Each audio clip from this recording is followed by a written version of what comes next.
जय हिंद दोस्तों, लक्ष्य क्लासेज में आपका बहुत बहुत स्वागत है। दोस्तों आज हम लोग साझेदारी में पार्टनरशिप में क्लास 4 को देखेंगे।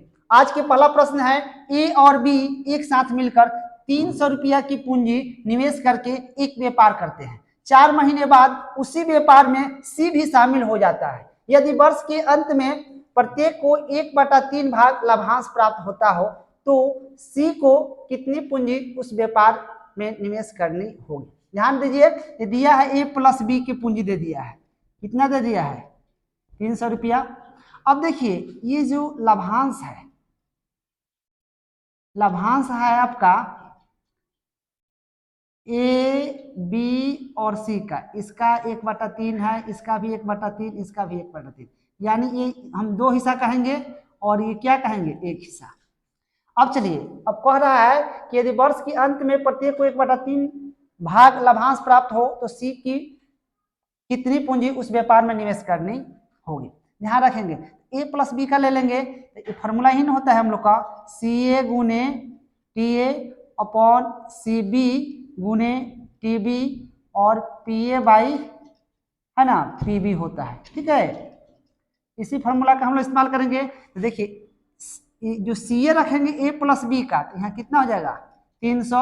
और देखिए ये 12 महीना के लिए है और 4 महीने बाद यानी 8 महीना के लिए ये पूंजी सी एक्स लगाएगा। और कितने महीना के लिए? 8 महीने के लिए। अब लाभ समझिए कि ए प्लस बी की पूंजी है तो ए प्लस बी का लाभ तो 2 हिस्सा है और सी का क्या है? 1 हिस्सा है। अब इसको हम लोग क्या करेंगे? काट देंगे तो 4 3 12 हो जाएगा, 4 दूना 8 हो जाएगा। अब देखिए 2 से काटेंगे तो कितना हो जाएगा? 150। फिर ये 2 से काट देंगे तो 70 कितना हो जाएगा? 5। यानी x इजकल टू कितना हो जाएगा आपको? 75 गुने 3 यानी हो जाएगा 225 रुपया। यानी सी की पूंजी कितनी हो जाएगी? 225 रुपया आंसर हो जाएगा। चलिए आइए अगले प्रश्न को देखते हैं। प्रश्न नंबर 2 है, ए बी तथा सी एक संयुक्त व्यापार प्रारंभ करते हैं जिसमें एक का आधा भाग 1/3 समय के लिए लगाता है और बी पूंजी का 1/3 भाग 1/4 समय के लिए लगाता है और सी शेष पूंजी पूरे समय के लिए लगाता है। यदि कुल लाभ 1000 रुपया हो तो बी का लाभांश ज्ञात करें। ध्यान देंगे, पहले ए निकालने, एक की पूंजी कितनी है? 1/2 आधा भाग। फिर बी का निकाल लेंगे हम लोग, तो बी का है कितना भाग? 1/3 भाग। अब सी का निकालेंगे तो 1 में से इसको घटा देंगे, 1/2 प्लस 1/3, सी का निकल जाएगा। इसको हम लोग सॉल्यूशन यहाँ कर लेंगे तो आपका कितना हो जाएगा? यहाँ 1 हो जाएगा, यहाँ पहले इसको कर लेंगे हम लोग, तो यहाँ 3 हो जाएगा, यहाँ 2, यहाँ हो जाएगा 6, फिर यहाँ 1 और कितना हो जाएगा? 5/6। फिर इसको सॉल्यूशन कर लेंगे तो 6 - 5/6 यानी 1/6। यानी सी की पूंजी कितनी हो जाएगी? 1/6। ठीक है, अब अकॉर्डिंग टू प्रश्न में चलते हैं। ए पूंजी का आधा भाग 1/3 के समय के लिए, यहाँ ए ले लेंगे, बी ले लेंगे और सी।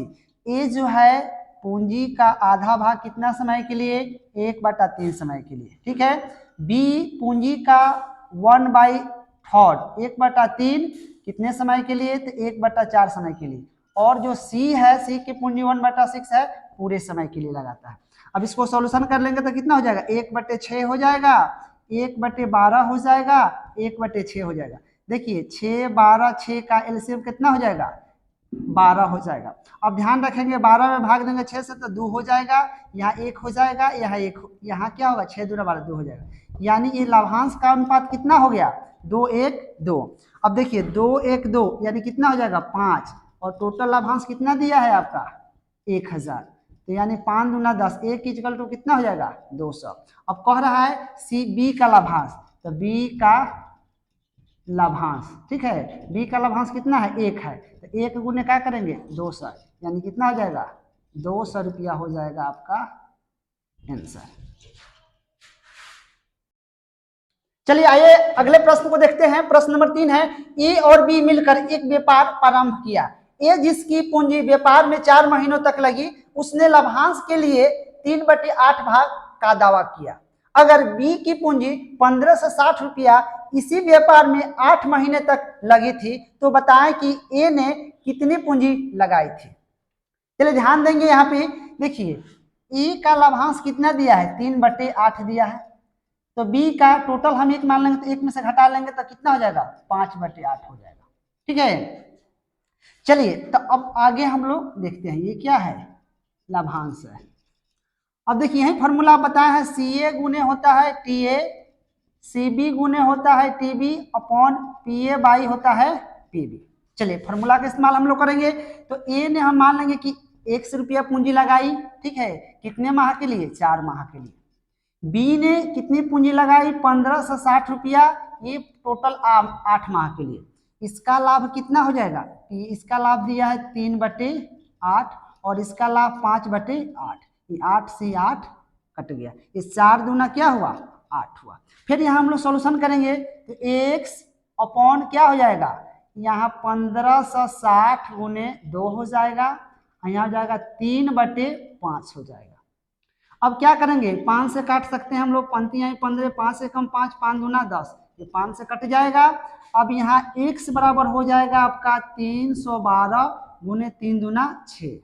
अब करेंगे तो कितना होगा, 6 दूना 12 हो जाएगा और 6 1 7 हो जाएगा, 36 18, यानी ए की पूंजी कितनी हो जाएगी, 1872 रुपया हो जाएगा, जो हम लोग का ये आंसर होगा, 1872 रुपया ए की पूंजी होगी। चलिए अगले प्रश्न को देखते हैं। प्रश्न नंबर 4 है, एक व्यापार में समान समय के लिए ए व बी तथा सी इस प्रकार पूंजी निवेशित करते हैं कि लाभांश में से यदि ए को 2 रुपया प्राप्त होता है तो बी को 3 रुपया प्राप्त होता है, तथा यदि बी को 5 रुपया प्राप्त होता है तो सी को 4 रुपया प्राप्त होता है। इस प्रकार कुल लाभांश में से बी को 3000 रुपया प्राप्त होता है, तो ए तथा सी के लाभांश का अंतर है। ध्यान रखेंगे, यहां दिया है ए दिया है बी दिया है, अगर ए को कितना मिल रहा है 2, तो बी को कितना मिल रहा है 3। फिर अब देखिए बी दिया है और सी दिया है, यदि बी को 5 मिल रहा है तो सी को कितना मिल रहा है 4। देखिए दोनों में क्या है, ये आपका बी कॉमन है, ठीक है। तो देखिए मिडिल टर्म को हम लोग क्या करते हैं, बराबर करते हैं, तो इसमें हम लोग गुना कर देंगे 3 से, इसमें गुना कर देंगे 5 से, तो 5 से इसमें गुना हो जाएगा, तो हम निकाल लेंगे ए अनुपात बी अनुपात सी, ठीक है। तो इसमें 5 से गुना करेंगे तो 5 दूना 10 हो जाएगा, ठीक है, और ये कितना हो जाएगा, पंक्तियां 15 हो जाएगा, और 3 से इसमें गुना कर देंगे तो चरतियां 12 हो जाएगा, यानी ए अनुपात बी अनुपात सी आ जाएगा हम लोग को 10 12 10 15 और 12। अब सवाल में कह रहा है कि बी को 3000 रुपया प्राप्त होता है, यह ना मेरा बी है, यानी दिया है कि 15 इजकल टू कितना दिया है 3000 रुपया, 1 इजकल टू कितना हो जाएगा 200 हो जाएगा। अब कह रहा है कि ए तथा सी के लाभांश में अंतर, तो अब ए और सी का अंतर कर लेंगे, है ना, ए और सी में क्या करेंगे, अंतर कर लेंगे, तो 10 है 12 है, तो ये हम क्या करेंगे 12 माइनस 10। देखिए अंतर के मतलब कि सी में से ए कर लीजिए, इसका मतलब होता है चाहे ए में से सी कर लीजिए, जो बड़ा है उसमें से कर लेते हैं, इसको ऐसे भी लिख सकते हैं 10 12, यानी अंतर कितना आया 2, यानी हम लोग का अंतर आया 2। तो एक इजकल टू कितना है 200 है, तो 2 इजकल टू हम लोग निकाल लेंगे, तो 200 गुने 2 दूनी का कितना हो जाएगा 400 रुपया, यानी ये हो जाएगा हम लोग का आंसर, यानी ए तथा सी के लाभांश का अंतर 400 रुपया होगा।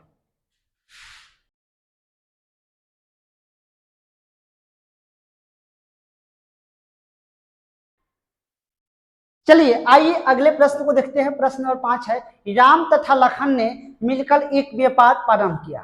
इसमें राम ने लखन से तिगुना धन, लखन से दुगना समय के लिए निवेश किया। यदि कुल लाभ में से लखन को 4000 रुपया मिले हो तो कुल लाभ क्या है।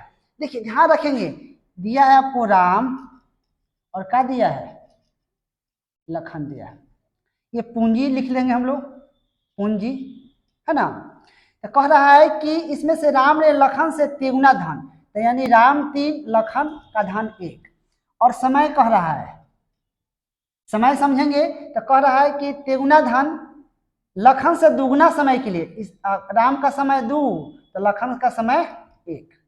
अब देखिए अभी हम लोग लाभ ज्ञात कर लेंगे, तो 3 दूना 6 हो जाएगा 1 हो जाएगा, है ना, यानी लाभ का 6:1 हो जाएगा। अब कह रहा है कि लाभ में से लखन को, यानी 1 = कितना दिया है, 4000 दिया है। ठीक है, तो कुल लाभ निकालना हम लोग को, कुल लाभ कितना है, 617 है ना। तो 1 = 4000 है, तो कुल लाभ निकाल लेंगे 7 × 4 4000, तो सचो क्या हो जाएगा, 28000 हो जाएगा। ये हम लोग को क्या हो जाएगा, आंसर हो जाएगा। दोस्तों अब मिलते हैं फिर अगले वीडियो में एक नए कंसेप्ट के साथ, एक नए प्रश्नों के संग्रह के साथ। तब तक के लिए दीजिए हमें विदा। जय हिंद, जय भारत।